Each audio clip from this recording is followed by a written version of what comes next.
السلام علیکم ناظرین۔ ایک فرانسیسی عورت اپنے 14 سالہ بیٹے کو لے کر فرانس کے اسلامک سینٹر میں آئی تاکہ اس کا بیٹا مسلمان ہو جائے۔ وہ دونوں اسلامک سینٹر پہنچ گئے۔ اسلامک سینٹر کے ناظم کی آفس میں جا کر بچے نے ملاقات کی۔ بچے نے کہا، میری امی چاہتی ہے میں مسلمان ہو جاؤں۔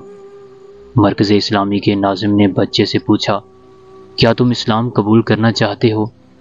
بچے نے جواب دیا، میں نے ابھی تک اس پر غور نہیں کیا ہے، لیکن میری ماں کی خواہش ہے میں اسلام قبول کر لوں۔ ناظم کو بچے کے اس جواب پر بڑی حیرت ہوئی۔ اس نے بچے سے پوچھا، کیا تمہاری ماں مسلمان ہے؟ بچے نے کہا، نہیں، میری ماں مسلمان نہیں ہے، اور نہ ہی مجھے معلوم ہے کہ وہ مجھے اسلام قبول کرنے کا کیوں کہتی ہے۔ ناظم نے پوچھا، تمہاری ماں کہاں ہے؟ بچے نے کہا، وہ مرکز اسلامی کے باہر کے حصے میں کھڑی ہے۔ ناظم نے کہا، اپنی ماں کو بلا لاؤ تاکہ میں اس سے گفتگو کر کے صورتحال جان سکوں۔ بچہ اپنی ماں کو لے کر ناظم کے پاس آیا۔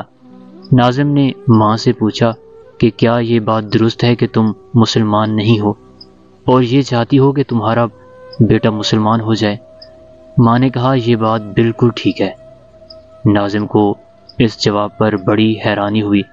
اس نے ماں سے پوچھا، کیوں چاہتی ہو تمہارا بیٹا اسلام قبول کر لے؟ ماں نے جو جواب دیا وہ حیرت زدہ کرنے والا تھا۔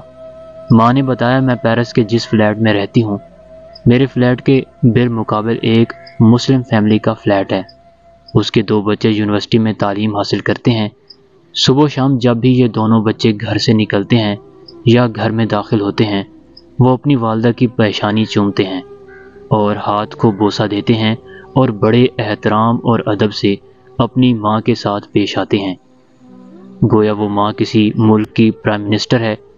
میں نے جب یہ منظر دیکھا ہے، میری دلی تمنا ہو گئی ہے کہ میرا بیٹا بھی مسلمان ہو جائے، ورنہ مجھے ڈر ہے میں جب بوڑھی ہو جاؤں وہ کہیں مجھے اولڈ ایج ہوم نہ رکھے۔